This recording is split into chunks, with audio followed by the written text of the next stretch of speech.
बिस्मिल्लाहिर्रहमानिर्रहीम। अस्सलाम वालेकुम। एमडी कैट के अंदर जो न्यू हमारे पास चैप्टर ऐड हुआ है वो है बायोटेक्नोलॉजी। और आज बायोटेक्नोलॉजी के अंदर हम 3 टॉपिक्स जैसे कि 16.1 वैक्सीन, 16.2 डायग्नोज ऑफ डिजीज़ और 16.3 यानी कि ट्रीटमेंट ऑफ डिजीज़, इन तीनों को आज एक साथ हम डिस्कस करेंगे। सो हम स्टार्ट करते हैं अपना लेक्चर। सबसे पहले हमें पता होना चाहिए कि बायोटेक्नोलॉजी क्या है। बायो का मतलब क्या होता है, लाइफ होता है या लिविंग होता है, ठीक है ना। और टेक्नोलॉजी का मतलब क्या होता है, टूल। अब हमने क्या करना है बायोटेक्नोलॉजी में कि जो हम टूल बनाते हैं उन टूल का हम यूज करते हैं किस चीज के ऊपर, लिविंग्स के ऊपर करते हैं। और लिविंग्स के ऊपर यूज करने से हमें क्या मिलती हैं, प्रोडक्ट मिलती हैं, ठीक है ना। हमें हमारे डिजायर प्रोडक्ट मिलती है और यही प्रोडक्ट किस लिए हम यूज करते हैं, फिर हम अपने फायदे के लिए यूज करते हैं। तो ये जो सारे का सारा हमारे पास प्रोसेस होता है कि जिसमें टूल को यूज करके हम अपना ही बेनिफिट करते हैं, इस चीज को हम क्या कहते हैं, बायोटेक्नोलॉजी। यानी कि उसमें हम लिविंग का यूज करके टेक्नोलॉजी के जरिए हम क्या करते हैं, प्रोडक्ट बना के अपने फायदे के लिए यूज करते हैं, ठीक है। तो ये हमारे पास क्या है, बायोटेक्नोलॉजी है। अब बायोटेक्नोलॉजी में हमारे पास 16.1 जो टॉपिक है वो रिलेटेड है किस चीज से, वैक्सीन से। अब हमारे पास वैक्सीन क्या होती है, पहला सवाल हमारे पास यही है कि वैक्सीन क्या होती है। देखो, कोई भी हमारे पास क्या होता है, पैथोजन, ठीक है। कोई भी पैथोजन, ठीक है ना, कोई भी पैथोजन क्या करता है, जब हमारी बॉडी के अंदर आता है, ठीक है, तो हमारी बॉडी क्या हो जाती है, उससे जब वैक्सीन लगती है उससे क्या हो जाती है, इम्यूनाइज हो जाती है, ठीक है। तो इस प्रोसेस को हम क्या कहते हैं, वैक्सीन कहते हैं। अब सवाल यहाँ पे ये है कि बॉडी इम्यूनाइज कैसे होती है, ठीक है। सवाल ये है कि बॉडी इम्यूनाइज कैसे होगी, कि हमने वैक्सीन लगाई, ठीक है, वैक्सीन सबको लगी होगी, ठीक है। तो वैक्सीन लगाने के बाद हमारा बॉडी किस तरह से इम्यूनाइज होता है, इस चीज को हम डिस्कस करते हैं यहाँ पर।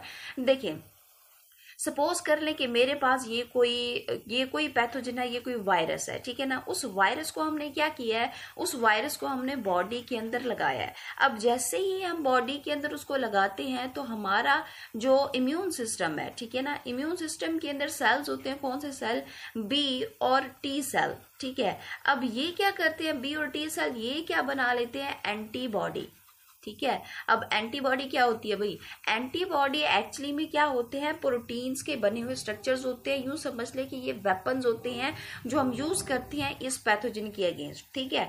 तो बी और टी सेल ने क्या बना ली, एंटीबॉडी बना ली। अब जैसे ही बी और टी सेल एंटीबॉडी बनाते हैं तो ये बी और टी सेल किसके अंदर कन्वर्ट हो जाते हैं, ये कन्वर्ट हो जाते हैं मेमोरी सेल के अंदर, ठीक है।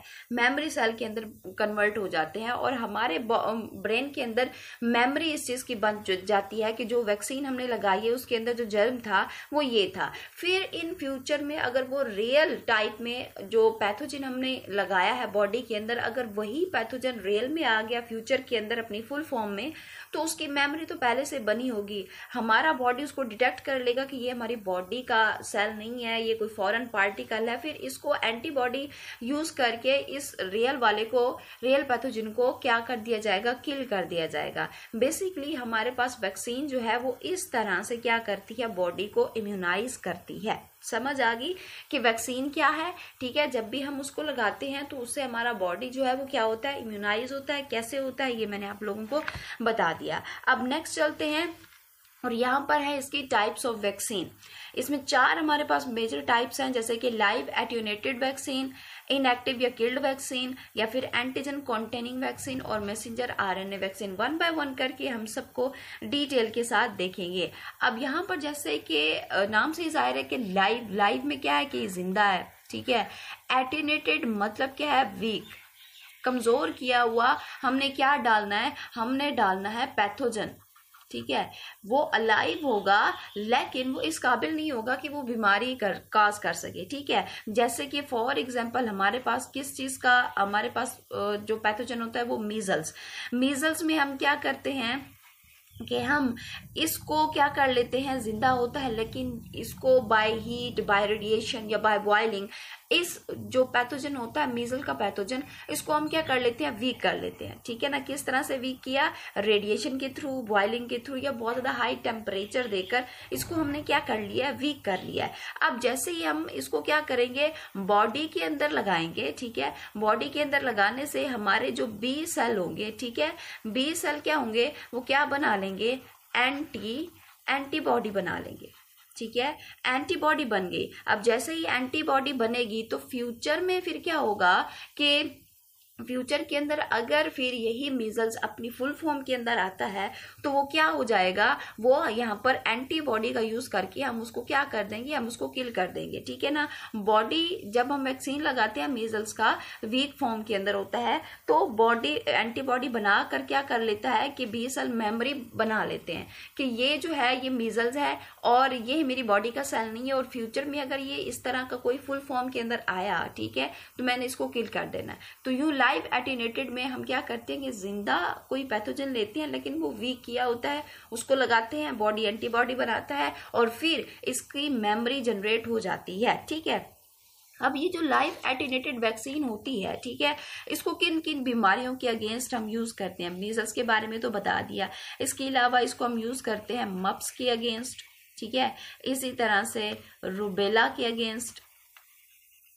ठीक है, और हम यूज करते हैं इसको BCG यानी कि टीबी के अगेंस्ट, और इसको हम यूज करते हैं किसके अगेंस्ट, पोलियो के अगेंस्ट। तो ये लाइव एटेन्यूएटेड वैक्सीन को इन बीमारियों के खिलाफ यूज किया जाता है। और एक बात याद रखिएगा कि हम लाइव एटेन्यूएटेड वैक्सीन को इम्यूनोसप्रेस्ड पर्सन को नहीं लगाते। क्यों नहीं लगाते, देखिए नाम से मैंने क्या बोला, इम्यूनोसप्रेस्ड, यानी कि ऐसा पर्सन जिसका इम्यून सिस्टम पहले ही कंप्रोमाइज्ड है, पहले ही वीक है। तो फिर अगर हमने क्या किया, लाइव एटेन्यूएटेड वैक्सीन यानी कि उस वैक्सीन के अंदर जो पैथोजन है वो वीक है और जिंदा है, और अगर हमने उसको लगा दिए, उस पर्सन को लगा दिए, तो फिर होगा क्या कि उसकी इम्यूनिटी तो पहले ही डाउन है। तो हो सकता है कि ये जो लाइव एटेन्यूएटेड वैक्सीन हमने लगाई है इसके अंदर जो जिंदा हमारे पास पैथोजन है, हो सकता है कि उसकी बॉडी में जाकर ये कोई इन्फेक्शन काज कर दे और वो बीमार हो जाए। ठीक है, तो लाइव एटेन्यूएटेड वैक्सीन जो होती है ना, ये स्ट्रांग होती है और इसको हम इम्यूनोसप्रेस्ड पर्सन्स को नहीं लगाते। ठीक है, ये हमारे पास लाइव एटेन्यूएटेड वैक्सीन है, ये हमारे पास पहली वैक्सीन का काम है। नेक्स्ट हम चलते हैं और पढ़ते हैं इनएक्टिव एंड किल्ड वैक्सीन। नाम से ही पता चल रहा है कि इनएक्टिव है और किल्ड है। इसमें हम क्या करेंगे, जो भी हम क्या लेंगे, जो भी हम सपोज कर लें जो भी हम पैथोजन हमने लिया है वो क्या होगा, वो डेड होगा और उसको हम लगाएंगे। इससे हमारा बॉडी क्या करेगा, हमारा इम्यून सिस्टम एक्टिव होगा कि ये जो है ये मेरी बॉडी का सेल नहीं है, फिर एंटीबॉडी बन जाएगी, बी सेल उसको बनाएगा, मेमोरी बन जाएगी उसकी, और हमारा बॉडी क्या हो जाएगा, फ्यूचर के लिए सिक्योर हो जाएगा। ठीक है, अब इस इनएक्टिव को हम किन किन बीमारियों के खिलाफ यूज करते हैं, जैसे कि हम यूज करते हैं रेबीज के अगेंस्ट। ठीक है, रेबीज होगी, इसके अलावा जो हमारे पास हेपेटाइटिस होती है, ठीक है ना, हेपेटाइटिस होती है, उसके अगेंस्ट हम यूज करते हैं, और इसको हम यूज करते हैं किसके अगेंस्ट, पोलियो के अगेंस्ट। ठीक है, और अगर हम देखें इनएक्टिव का जो रिस्पॉन्स होता है ना, वो बहुत ही क्या होता है, लो होता है, और इसको हम क्या करते हैं, बार बार लगाते हैं। जैसे कि आपने पोलियो की जो है वो वैक्सीन कराई होगी बचपन में, ये बार बार लगाई जाती है। ठीक है ना, अब क्यों लगाई जाती है मैं आप लोगों को यहाँ पर चल के आगे बताती हूँ। अब यहाँ पर हमने क्या करना है, डिफरेंस देखना है कि हमने जो वैक्सीन बनाई, एक के अंदर हमने क्या किए, लाइव थे और एटेन्यूएटेड हमने पैथोजन डाले, और दूसरे के अंदर हमने क्या किया, हमने जो है वो इनएक्टिव करके डाले, यानी कि किल्ड करके डाले। तो दोनों में क्या फर्क है, ठीक है ना, कोई एक वैक्सीन हम बना के यूज कर सकते थे, लेकिन एक को हमने जिंदा रखा और वीक करके, और दूसरे में हमने क्या किया, किल्ड वैक्सीन हमने यूज की। तो क्या इसमें डिफरेंस है, यहाँ पर देखिए कि हमारे पास जो लाइव होते हैं ना, ठीक है ना, लाइव में क्या होता है कि कोई भी हमारे पास जो पैथोजन होता है उसको हमने क्या किया, बॉडी में डाला। सपोज कर लिए कोई पैथोजन है, उसको क्या किया है, हमने बॉडी में डाला है, तो बॉडी के अंदर जो हमारा इम्यून सिस्टम होता है उसके अंदर जो हमारे पास बी सेल होते हैं वो क्या बना लेते हैं, वो एंटीबॉडी बना लेते हैं। सपोज कर ले, ठीक है ना, तो वो एंटीबॉडी बन गई। एंटीबॉडी जब बन जाती है, यानी कि जब वेपन बन जाता है और ये वाले जो हमारे पास लाइव एटेन्यूएटेड बॉडी के अंदर आ जाते हैं, एंटीबॉडी बन गई। जब एंटीबॉडी बन जाती है तो ये हमारे पास जो लाइव होते हैं ना, इनको क्या नहीं मिलती, इनको रेप्लिकेशन का मौका नहीं मिलता। और जब रेप्लिकेशन नहीं होती तो इट्स मीन क्या नहीं होगा, नो इन्फेक्शन, ठीक है, नो इन्फेक्शन। और जब नो इन्फेक्शन होगा, ठीक है, तो हमारी बॉडी ने क्या बनाई हुई थी, एंटीबॉडी बनाई हुई थी। फिर इससे क्या बन जाएगी, इससे बन जाएगी हमारी बॉडी के अंदर मेमोरी, ठीक है। और ये जो हमारे पास लाइव एटेन्यूएटेड होते हैं, जैसे कि मैंने कहा, ये स्ट्रॉन्ग हमारे पास वैक्सीन होती है, ठीक है, और इम्यूनोसप्रेस्ड पर्सन्स को हम ये नहीं देते, तो ये इसके अंदर ये होता है। लेकिन इनएक्टिव में क्या होगा कि सपोज कर लें कि मेरे पास क्या है, कोई किल्ड वायरस है, ठीक है ना, और उस किल्ड वायरस की मैंने क्या कर ली, 500 कॉपीज ले ली। किल्ड वायरस की मैंने 500, एक ही हमारे पास वायरस था, उसकी हमने क्या कर ली, 500 कॉपीज ले ली, ठीक है ना। अब इसको हमने क्या किया, इसको हमने बॉडी में लगाया, ठीक है, वैक्सीन को बॉडी में लगाया, जिससे क्या होगा, हमारी बॉडी के क्या होंगे, फ्यू सेल एक्टिव होंगे। होना तो ये चाहिए था कि 500 हमने पैथोजन लगाए हैं तो 500 सेल हमारे एक्टिव हो जाते इम्यून सिस्टम के, लेकिन नहीं हुआ। 500 की बजाय कितने सेल जो है वो एक्टिव हुए, फ्यू सेल एक्टिव हुए। क्यों? क्योंकि ये डेड है, क्योंकि जो हमने पैथोजन डाले वो क्या है, क्योंकि ये क्या है, डेड है।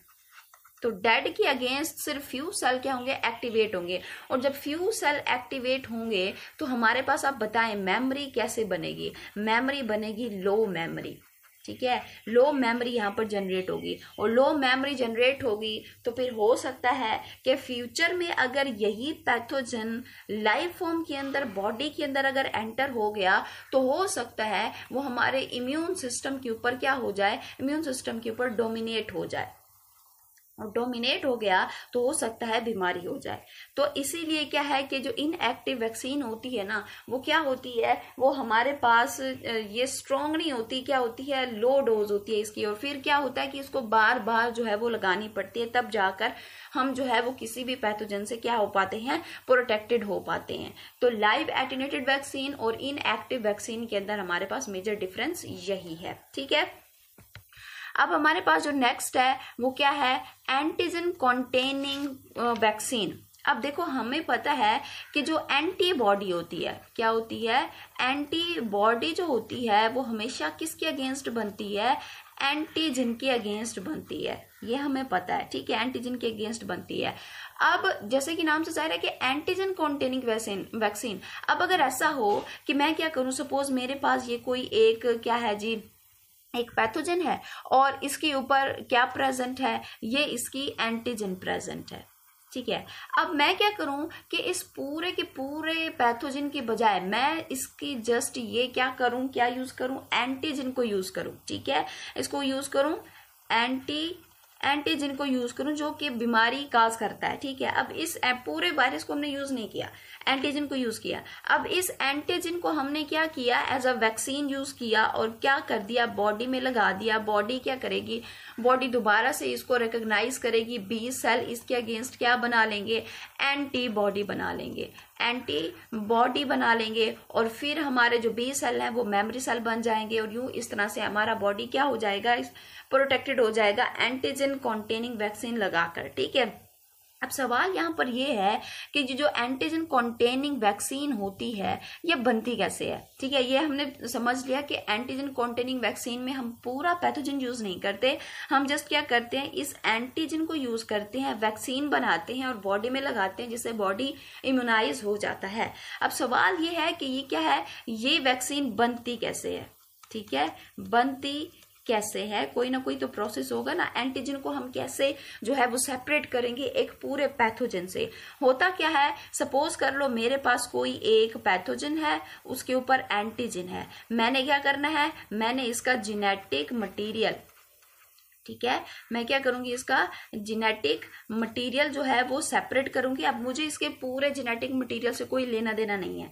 मैं क्या करूंगी, जेनेटिक मटेरियल मैंने निकाल लिया, ठीक है, ये मैंने उसका क्या निकाल लिया, डीएनए निकाल लिया। अब इस पूरे डीएनए में से मैंने पूरा डीएनए यूज नहीं करना, मैंने क्या करना है, सपोज कर ले मुझे ये वाला पोर्शन चाहिए जो एंटीजन कॉन्टेनिंग जीन रखता है और यही बीमारी काज करता है, तो मैं इसको क्या कर लूंगी, मैं इसको सेपरेट कर लूंगी, मैं इस पोर्शन को क्या कर लूंगी, सेपरेट कर लूंगी। और इसको मैं किसके अंदर डाल दूंगी, किसी भी मेरे पास किस में डाल लूंगी, वेक्टर के अंदर डालूंगी।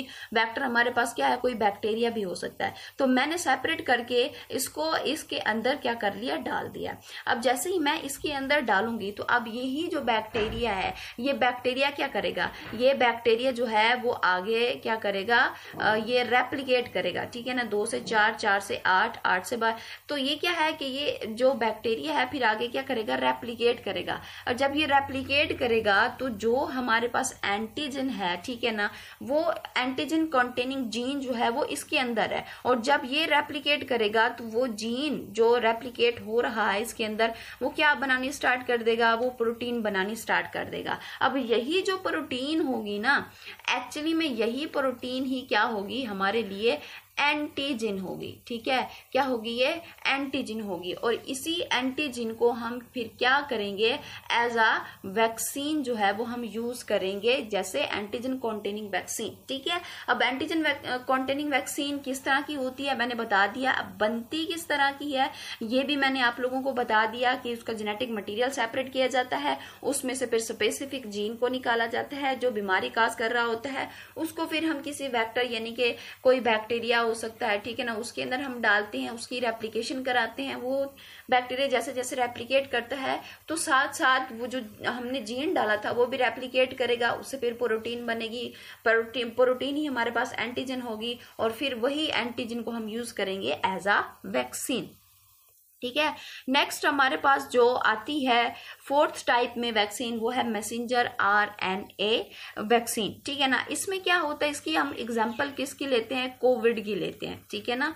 कोविड से आप सारे गुजरे हो, तो इसमें क्या होता है कि हम कोविड के लिए क्या करते हैं, किस तरह से हम इसकी वैक्सीन बनाते हैं। देखो हम क्या करते हैं, हम इसका जो जेनेटिक मटीरियल होता है उसको दोबारा से हम क्या कर लेते हैं, सेपरेट कर लेते हैं, ठीक है। फिर उसको हम क्या कर लेते हैं, उसके अंदर उसका पूरा जेनेटिक मटेरियल नहीं चाहिए, जैसे कि पीछे मैंने अभी बताया, उसके अंदर हमें कुछ क्या चाहिए,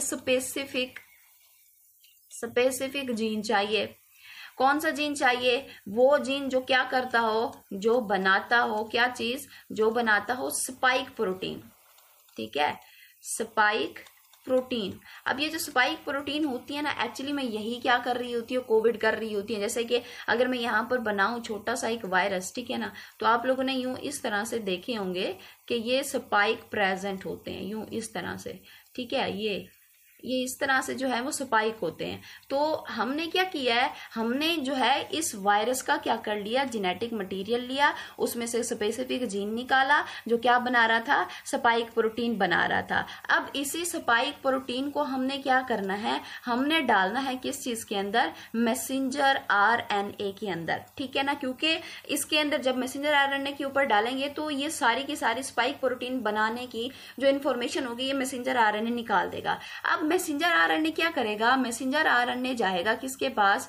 राइबोसोम के पास जाएगा, ठीक है। अब हमें पता है राइबोसोम क्या होता है भाई, राइबोसोम एक्चुअली में प्रोटीन फैक्ट्री है, प्रोटीन बनाएगा, ये भी तो स्पाइक जो है वो प्रोटीन है, ठीक है। मैसेंजर आरएनए क्या कर रहा है कि इस प्रोटीन की सारी इंफॉर्मेशन लेकर राइबोसोम को देता है, राइबोसोम क्या करता है, वो इंफॉर्मेशन पढ़ता है और उसे क्या बना लेता है, स्पाइक प्रोटीन, ठीक है, स्पाइक प्रोटीन बना लेता है। अब हमने क्या कर ली, अब हमने यहाँ पर बनवा ली वैक्सीन, ठीक है, यानी कि स्पाइक प्रोटीन हमने क्या करवा ली है, बनवा ली है। अब इसी स्पाइक प्रोटीन को हम क्या करेंगे, एज अ वैक्सीन यूज करेंगे, ठीक है। ये सारा हमने लिया, ठीक है, जेनेटिक मटेरियल लेकर, प्रोटीन का इंफॉर्मेशन लेकर हमने राइबोसोम से स्पाइक प्रोटीन बनवा ली। अब इसको हम यूज कर रहे हैं एज अ वैक्सीन, और हम इसको लगा देंगे किसी भी पर्सन के बॉडी के अंदर, किसमें, मसल के अंदर, मसल में लगाएंगे। और जब हम इसको मसल के अंदर लगाएंगे तो होता क्या है कि हमारे पास मसल के अंदर भी क्या होंगे, राइबोसोम होंगे, ठीक है, राइबोसोम होंगे। अब वो राइबोसोम भी क्या करना शुरू कर देंगे, स्पाइक प्रोटीन बनाना शुरू कर देंगे। अब वो जो प्रोटीन होगी ना वो विजिबल हो जाएगी, ठीक है, और जैसे ही वो विजिबल होगी तो हमारे इम्यून सिस्टम के सेल्स, बी सेल और टी सेल क्या हो जाएंगे, सेल क्या हो जाएंगे, एक्टिव हो जाएंगे। और जैसे ही सेल एक्टिव होंगे तो हमारा जो बी सेल है, ठीक है ना, बी सेल क्या कर लेगा, बी सेल बना लेगा एंटीबॉडी, और जैसे ही एंटीबॉडी बनेगी तो जो स्पाइक प्रोटीन हमने बाहर से डाली है वो क्या हो जाएगी, वो किल्ड हो जाएगी। और एंटीबॉडी के बनने से हमारी बॉडी के अंदर जो बी सेल हैं वो मेमोरी सेल के अंदर कन्वर्ट हो जाएंगे, और यूं इस तरह से हमारा बॉडी क्या हो जाएगा, इम्यूनाइज हो जाएगा, प्रोटेक्टेड हो जाएगा। और फ्यूचर में फिर ये वाला जो हमारे पास कोविड वाला जो वायरस है अगर आया तो स्पाइक प्रोटीन की इंफॉर्मेशन बॉडी के अंदर पहले से मौजूद है, तो वो जैसे ही आएगा तो समझ लेगी हमारी बॉडी और फिर इसको किल कर लिया जाएगा और हम यूं इस तरह से प्रोटेक्टेड हो जाएंगे, ठीक है। तो ये थी हमारे पास मैसेंजर आरएनए वैक्सीन, ठीक है ना, 4 टाइप की वैक्सीन थी, मैंने आप लोगों को 1 बाय 1 करके बता दी। अब हमारे पास जो टॉपिक शुरू हो रहा है वो है 16.2 जो कि है डायग्नोज ऑफ डिजीज। इस यानी कि हमने बायोटेक्नोलॉजी के अंदर किस तरह से जो है वो टेक्निक्स यूज करके बीमारियों का हमने पता चलाना होता है। तो किस तरह से हम इसका पता चलाते हैं, हम इस चीज को देखते हैं। अब पहली जो टेक्निक है वो है हमारे पास डीएनए आरएनए प्रोब मेथड। ये यूज करके हम कौन सी बीमारी का पता चलाते हैं, हम पता चलाते हैं HIV का। अब प्रोब वर्ड लिखा हुआ है प्रोब, इसका क्या मतलब है, इसका मतलब होता है स्मॉल सीक्वेंस ऑफ डीएनए और आरएनए, ये हमारे पास क्या है, प्रोब कहते हैं। यानी कि हम स्मॉल सीक्वेंस ऑफ डीएनए या आरएनए को यूज करेंगे, ठीक है, और फिर उसी ही टेक्निक से हम किसी भी बीमारी का पता चलाएंगे, जैसे कि HIV। अब इसमें होता क्या है कि हम क्या करते हैं, सपोज कर लो कि हमारे पास जो है वो क्या था, HIV का हमारे पास कोई पर्सन है, उसको खुद पे डाउट है कि मुझे जो है वो सिम्टम्स शो हो रही हैं, तो हम क्या करेंगे, इस पर्सन का क्या कर लेंगे, ब्लड लेंगे, ठीक है, इस पर्सन का क्या ले लेंगे, हम ब्लड ले लेंगे। उस ब्लड को हम क्या करेंगे, उस ब्लड में से हम जो है वो जेनेटिक मटेरियल को क्या कर लेंगे, सेपरेट कर लेंगे, जीएम यानी कि जेनेटिक मटेरियल को हमने सेपरेट कर लिया। अब इस सेपरेट किए हुए जेनेटिक मटेरियल के अंदर हम क्या डालेंगे, हम एक एंजाइम डालेंगे, ठीक है। अब वो एंजाइम कौन सा होता है, रिवर्स ट्रांसक्रिप्टेज, नाम सुना होगा आप सबने, ठीक है। तो ये रिवर्स ट्रांसक्रिप्टेज हम इसके अंदर क्या डालेंगे, एंजाइम डालेंगे। अब जैसे ही हम इसके अंदर ये एंजाइम डालेंगे तो अगर HIV का हमारे पास क्या होगा, इसके अंदर क्या प्रेजेंट होगा, RNA, ठीक है। HIV का इस जेनेटिक मटेरियल के अंदर क्या प्रेजेंट होगा, RNA प्रेजेंट होगा। जैसे ही हम एंजाइम को डालेंगे तो ये RNA कन्वर्ट किस में हो जाएगा, DNA के अंदर कन्वर्ट हो जाएगा, ठीक है, समझ आ गई। हमने HIV का ब्लड लिया, अब ब्लड में से जेनेटिक मटेरियल निकाल कर एंजाइम डाला तो एंजाइम ने HIV RNA को DNA के अंदर कन्वर्ट कर दिया, ठीक है। अब इसी ही DNA को हम लेंगे और एक मशीन जिसको हम क्या कहते हैं, PCR, ठीक है ना, इसके अंदर डालेंगे और इसका जो टेम्परेचर है ना, PCR का जो टेम्परेचर है वो बहुत ज्यादा हाई कर देंगे, और बहुत ज्यादा हाई करने के बाद ये फिर हमें क्या दे देगा, ये हमें दे देगा कॉपीज, किसकी, इस DNA की कॉपीज दे देगा। इसी की हमने कॉपीज बनवाई है ना, इसी को डाला PCR में, तो ये इसकी क्या दे देगा, हमें कॉपीज दे देगा। अब हमने क्या करना है, अब जैसे ही ये क्या है कि डीएनए जो है कॉपीज बना ली इसकी, तो ये पीसीआर इस डीएनए की कॉपीज को, ठीक है ना, ये मेरे पास क्या है, ये डीएनए है, ठीक है ना। अब डीएनए की कॉपीज को क्या कर लेगा, ये अलग अलग यानी कि इसके स्ट्रैंड्स को क्या कर लेगा, अलग अलग कर लेगा। अब हमें पता है, ठीक है ना, अब देखो कहानी क्या होती है कि अब हमें पता है कि जो हमारे पास क्या होता है, जो हमारे पास ये HIV है, ठीक है, HIV है, HIV का हमें जो DNA सीक्वेंस है, ठीक है ना, वो भी हमें क्या है पता है, ठीक है ना। HIV का अब हम वायरस लेंगे, जेनेटिक मटेरियल लेंगे, उसका DNA लेंगे, इसका हम क्या बनवा लेंगे, कॉम्प्लीमेंट्री, ठीक है, कॉम्प्लीमेंट्री हम इसका क्या कर लेंगे, स्ट्रैंड बनवा लेंगे।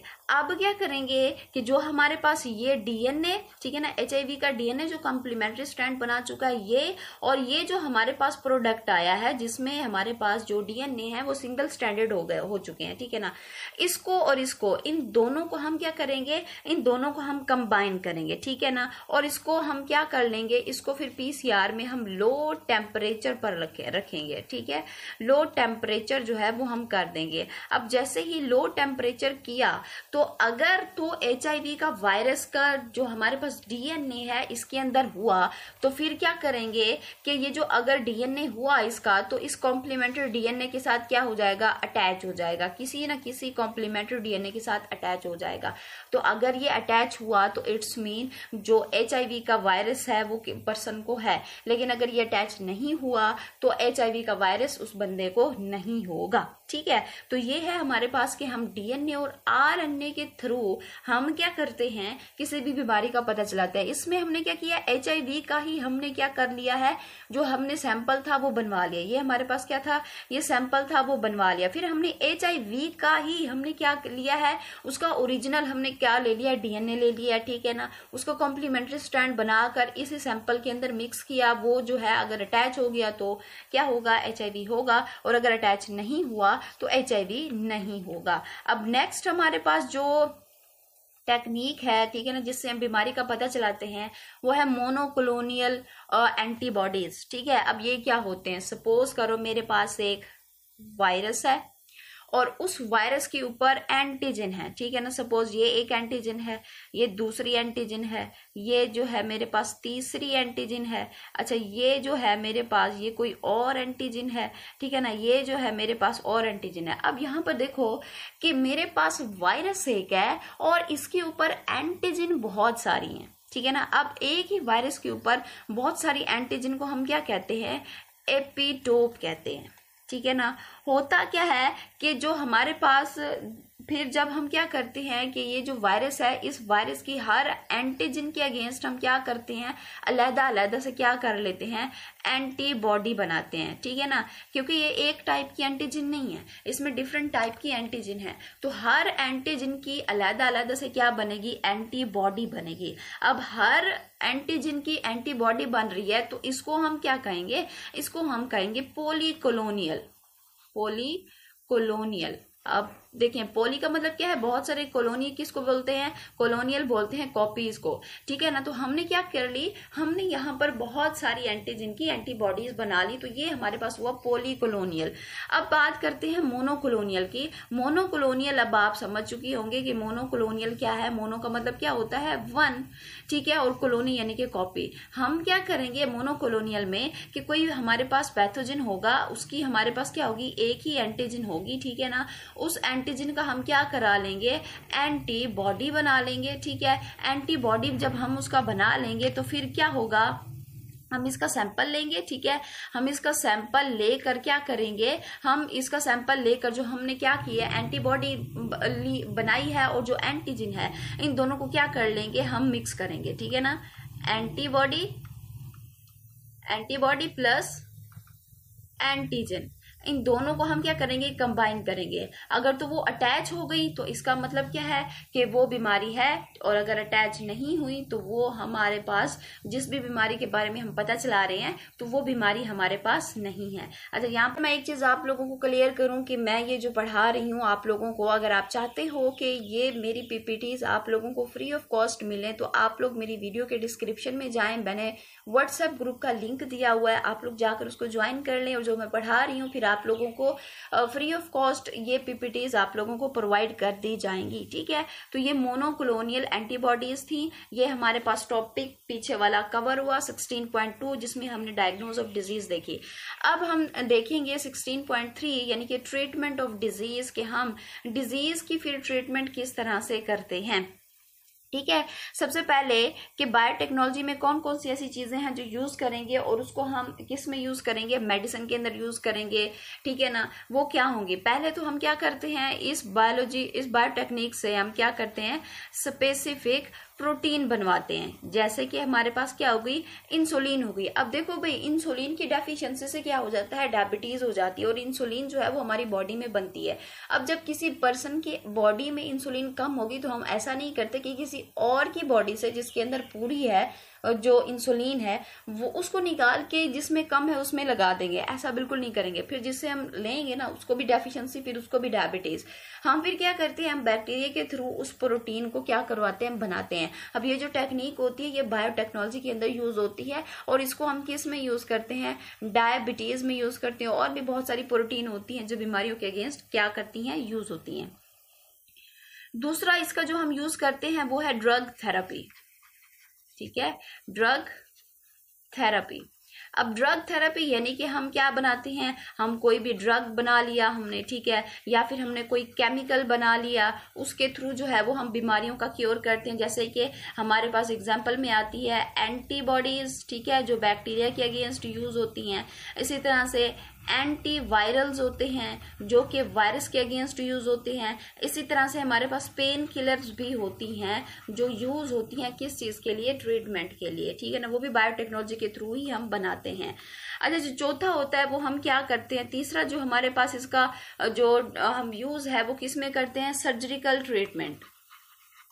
ठीक है, यानी कि हम क्या करते हैं, हम कोई ना कोई ऑपरेट करते हैं। जैसे कि हमारे पास क्या है, अपेंडेक्टोमी,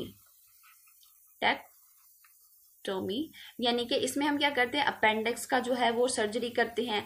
इसके अलावा बाईपास जो हार्ट की होती है, ठीक है, बाईपास होती है। इसके अलावा हम क्या करते हैं, गाल ब्लैडर की जो स्टोन होती है या फिर जो गाल ब्लैडर होता है हम उसी को ही निकाल लेते हैं। तो ये थी हमारे पास क्या चीज, ये 16.3 के अंदर ट्रीटमेंट जो कि मैंने आप लोगों को बता दी। तो ये जो मेरे पास एक वन शॉट का हमारे पास लेक्चर था वो कंप्लीट हुआ, जिसमें मैंने आप लोगों को बायोटेक्नोलॉजी के बारे में 3 टॉपिक जो MD-CAT के अंदर थे 2025 के अंदर, वो मैंने आप लोगों को आसानी से समझा दिए। तो